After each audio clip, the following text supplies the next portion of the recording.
Alhamdulillah, wassalatu wassalamu ala rasulillah. Ashhadu an la ilaha illallah wahdahu la sharika lah, wa ashhadu anna sayyidana Muhammadan abduhu wa rasuluhu la nabiyya ba'dah.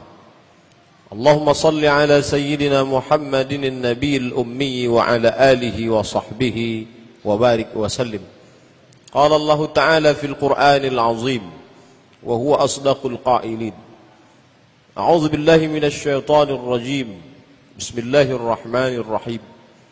Ya ayyuhalladzina amanu taqullaha haqqa tuqatih wa la tamutunna illa wa antum muslimun.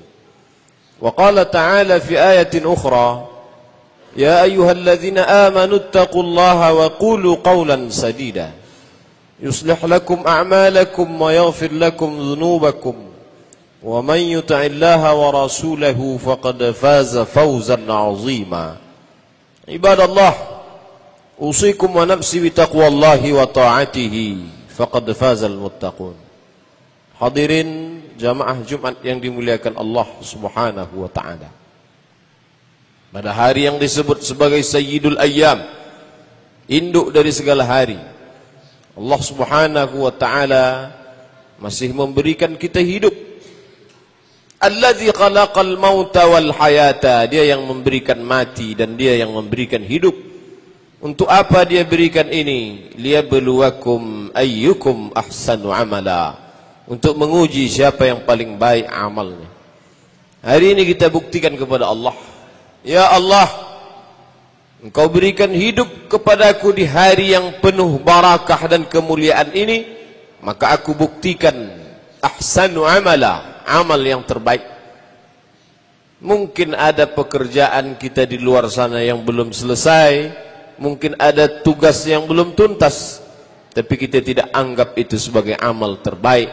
Amal terbaik adalah melangkahkan kaki, menghayunkan tangan, menyambut panggilan seruan azan dikumandangkan dari rumah-rumah Allah Subhanahu wa ta'ala. Tidak semua dapat melakukan ini. Bila kita dalam perjalanan panjang, maka kita dapat melihat saat azan dikumandangkan orang-orang masih berjalan di tempatnya masing-masing. Ini orang-orang yang diberi hidup tapi tidak mensyukuri nikmat hidup, maka diberikan Allah Subhanahu wa ta'ala nikmat sehat, tidak mensyukuri nikmat sehat. Betul kata Nabi, ni'matani, ada dua nikmat, maghbunun fihima katsirun minan nas, banyak manusia yang tertipu terpedaya dengan dua nikmat tersebut, as-sihhatu wal faragh, nikmat sehat dan nikmat waktu luang umur yang diberikan Allah Subhanahu wa ta'ala. Alhamdulillah, salah satu dari rukun khutbah yang mesti diwajibkan diucapkan oleh khatib adalah alhamdulillah, puji syukur kepada Allah Subhanahu wa ta'ala. Siang ini kita diberikan nikmat hidup, nikmat umur panjang, nikmat badan sehat wal afiat, dan yang lebih besar daripada itu adalah istiqamah dalam iman dan Islam. Masih ada rasa takut kepada Allah Subhanahu wa ta'ala. Takut itulah yang membuat kita meninggalkan ruku, barang dagangan, kantor, kesibukan. Padahal kita tidak tinggal di negeri yang mewajibkan salat Jumat. Tidak ada undang-undang yang mengikat kita untuk datang ke masjid hari ini. Lalu apa yang membuat kita datang? Rasa takut kepada Allah Subhanahu wa ta'ala. Itu pula lah yang menjadi salah satu rukun khutbah Jumat. Khatib wajib menyampaikan dan jamaah wajib mendengarkan, bahkan disampaikan nanti pulang kepada anak, istri, keluarga. Salah satu dari rukun khutbah adalah usikum wa nafsi bitaqwallah. Usikum, aku pesankan, kata khatib, kepadamu semua kaum muslimin yang melaksanakan salat Jumat, wa nafsi, dan pada diri khatib sendiri, bitaqwallah, takut kepada Allah Subhanahu wa ta'ala. Jamaah Jumat yang dimuliakan Allah, umat Islam sampai pada masa-masa keemasannya. Pada saat itu, andai ada orang yang sanggup berjalan kaki dari San'a, ibu kota Yaman yang sedang bergejolak sekarang, sampai kepada Darul Bayda, ibu kota maghribi Maroko di Afrika Utara. Siapa yang sanggup berjalan kaki, tantang oleh khalifah yang amat sangat masyhur, Umar ibnu Abdul Aziz. Siapa yang sanggup berjalan kaki dari San'a, Yaman, ke Darul Bayda, Afrika Utara, untuk mencari orang-orang fakir miskin yang susah, maka dia tidak akan menemukan. Begitulah hebatnya masa-masa keemasan Islam. Pada masa-masa sebelum itu, seorang yang memegang kunci Baitul Maqdis, dia langsung menyerahkan kepada Umar ibnul Khattab. Umar bin Khattab pun datang menerima kunci itu. Mengapa mereka begitu takut? Karena Islam memiliki kekuatan. Pada masa-masa keemasan Islam, ketika seorang perempuan ada yang menjadi korban pelecehan seksual, lalu dia hanya mengatakan, wa Umarah, wahai Umar, tolonglah aku. Maka pada saat itu Umar bin Khattab tidak membawakan pedang, dia tidak menghunuskan pedang meneriakkan perang. Dia hanya membuat satu barisan yang amat sangat panjang, sehingga bergetarlah hati musuh. Dan memang Allah mengatakan, wa a'iddu lakum mastata'tum min quwwah, persiapkanlah kekuatan. Dengan kekuatan itu turhibuna bihi aduwallahi wa aduwakum. Dengan kekuatan itu maka musuh Allah, musuh kamu semuanya menjadi gentar. Ketika kalimat Allah dikatakan Allahu Akbar, maka musuh-musuh Allah menjadi takut. Tapi bukan berarti Islam itu agama radikal, agama yang menghalalkan darah orang. Islam adalah sesuai dengan namanya Islam, berasal dari kata salam, penuh dengan kedamaian. Tapi umat Islam mesti memiliki kekuatan, karena kalau tidak dia akan diinjak-injak, dia tidak lagi dihormati. Lalu di manakah kita saat ini? Apakah kita berada pada masa keemasan Islam, atau justru kita hari ini hidup pada masa Islam amat sangat lemah? Betapa senangnya hati kita ketika membaca koran bahwa jamaah haji kita jamaah haji terbanyak di dunia. Betapa bangganya ketika melihat berita televisi tabligh akbar, masjid-masjid besar sampai ke pelataran parkirnya penuh dengan tetesan air mata munajat bermohon kepada Allah, ya Allah. Betapa senangnya hati kita hari ini. Besok pagi kita pergi ke airport, berbagai macam model baju batik jamaah umrah berangkat ke tanah suci Makkah. Hampir 1000 orang satu hari orang Indonesia berangkat. Apakah kita sedang berada di masa keemasan Islam? Satu sisi mungkin ya, tapi lihat sisi yang lain. Di tengah umat Islam yang banyak ini, orang begitu mudah mengatakan, apa salahnya minum khamar? Memangnya ada orang minum khamar mati gara-gara khamar? Di negeri Muslim yang terbesar itu orang begitu mudah mengatakan kata-kata yang menyengat telinga hati orang beriman. Di mana kekuatan umat Islam? Mengapa orang berani melecehkan Islam? Karena kita tidak punya kekuatan. Kita memang banyak. Ini yang diprediksikan Nabi SAW. Sampai masanya nanti kalian akan diperebutkan seperti makanan di atas meja makan. Satu akan menarik kakinya, satu akan mencabut kepalanya, satu akan merobek-robek dagingnya.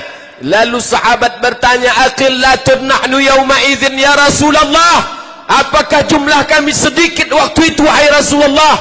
Rasul menjawab, bal antum kasirun, jumlah kamu banyak. Lalu kenapa? Apa yang menyebabkan kami disepelekan orang sehingga kami dianggap hina, sehingga agama kami diinjak-injak orang? Mengapa mereka tidak hormat kepada kami wahai Rasulullah? Asabakumul wahnu, kamu terkena penyakit wahan. Wa mal wahnu ya Rasulullah? Apakah wahan itu wahai Rasulullah? Rasul menjawab, hubbud dunya wa karahiyatul maut. Kamu terlalu cinta pada dunia dan kamu takut mati, dan musuh kamu tahu itu, maka dia tidak menghormati dan tidak memuliakan kamu. Salahkah musuh kita? Terlalu banyak yang menyalahkan musuh, terlalu banyak yang mencaci maki kegelapan, tapi tak banyak yang menyalahkan lilin di tengah gelap. Salahkah musuh? Ya, tapi diri kita juga salah. Mengapa lemah? Mengapa bodoh? Mengapa jahil? Mengapa terpecah belah? Maka satu-satunya jalan tak lain tak bukan adalah wa'tasimu bihablillah, berpegang teguhlah tali Allah, wala tafarraqu, jangan berpecah belah pada masalah-masalah khilafiyah, masalah-masalah perbedaan mazhab. Na'mal fima ittafaqna wa na'tazir fima ikhtalafna. Mari kita berlapang dada menerima perbedaan, dan mari kita beramal pada perkara-perkara yang kita sepakati. Tidak akan ada yang lebih bahagia melihat perpecahan kita selain daripada orang-orang kafir, yang memang itulah yang mereka inginkan. Lan tarda, lan, Allah tidak menggunakan kata la tidak, tapi dipakai kata lan, tidak akan. Walan tarda, mereka tidak akan ridha, mereka tidak akan senang, mereka tidak akan merasa puas hati. Angkal yahudu walan nasara, Yahudi dan Nasrani. Sampai kapan? Hatta tattabi'a millatahum, sampai kamu ikut agama mereka. Ikut agama bukan berarti kita berubah menjadi Kristen, menjadi Nasrani, menjadi Yahudi. Kita tetap Muslim, tapi kita tidak lagi memiliki izzah, kekuatan, harga diri sebagai seorang Muslim. Hanya sebagai Muslim ritual, hanya sebagai Muslim biologis. Bapak saya Muslim, ibu saya Muslimah, dinikahkan dengan cara Muslim, dikuburkan di pemakaman kaum Muslim. Masalah ada komitmen dengan ajaran Islam, itu tidak penting. Karena penyakit itulah maka musuh-musuh Allah tidak ada rasa gentar sedikit pun. Padahal negeri ini dulu diperjuangkan dengan nama Allah. Bung Tomo di Surabaya meneriakkan kalimat Allahu Akbar. Tengku Umar di ujung Sumatera meneriakkan Allahu Akbar. Sultan-sultan Melayu di negeri Riau semuanya meneriakkan Allahu Akbar. Sampai ke Sultan Ternate semuanya meneriakkan Allahu Akbar. Tapi apa yang terjadi hari ini? Justru kata-kata Allahu Akbar itu tak lagi bermakna. Kaum muslimin yang dimuliakan Allah Subhanahu wa ta'ala, beberapa hari lagi siswa-siswa kita akan mengikuti ujian. Lalu kemudian guru-guru agama, para ustaz diajak untuk membangkitkan semangat anak-anak yang akan ujian. Tapi berapa banyak yang sadar dan faham betapa menyakitkan hati. Ternyata dalam pelajaran-pelajaran yang akan diujikan itu ternyata tidak ada pelajaran agama. Apa maknanya? Anak umat Islam akan sangat hebat dalam bidang sains, akan sangat hebat dalam bidang apapun, tapi dia tidak mengerti agama. Lalu kemudian kalau sudah bicara pembangunan untuk infrastruktur, apapun namanya, cepat diselesaikan. Tapi untuk rumah Allah Subhanahu wa ta'ala, lalu kenapa tetap juga mulut itu mengatakan di awal-awal doa, Allahumma inna nas'aluka salamatan fid din, selamat dalam agama. Bukankah ini orang-orang yang memiliki zul wajhain, memiliki dua wajah, satu wajah untuk Allah, satu wajah untuk manusia? Bukankah ini orang-orang yang memiliki dua sikap yang disebut dengan nifaq? Nifaq diambil dari kata nafaq, terowongan. Terowongan memiliki dua sisi, ada lubang masuk dan ada lubang keluar. Mulutnya memiliki dua lubang, tidak dapat dipegang cakapnya. Oleh sebab itu Allah Ta'ala memberikan ancaman bagi orang-orang yang memiliki dua sikap dan dua kata. Innal munafiqin, orang-orang yang munafik, fid darkil asfali minan nar, tempatnya adalah di dalam keraknya api neraka. Paling tidak sampai saat ini khutbah Jumat belum lagi dilarang. Paling tidak Sampai hari ini suara azan masih berkumandang. Tapi jangan lupa, kita pernah membaca sejarah bagaimana Mustafa Kemal Atatürk melarang mikrofon mengumandangkan suara azan di masjid-masjid Turki. Padahal 500 tahun, 5 abad lamanya umat Islam sempat berkuasa. Banggakah kita dengan masjid yang besar, megah, mewah ini? Hari ini kita dapat salat Jumat di masjid tertua. Hebat. Peninggalan nenek moyang orang Melayu. Bangsa yang dihormati karena suku dan agamanya. Tapi pernahkah kita baca sejarah bahwa Masjid Al-Hamra, Hamra diambil dari kata ahmar, merah, karena dia terbuat dari batu granit yang merah, megah.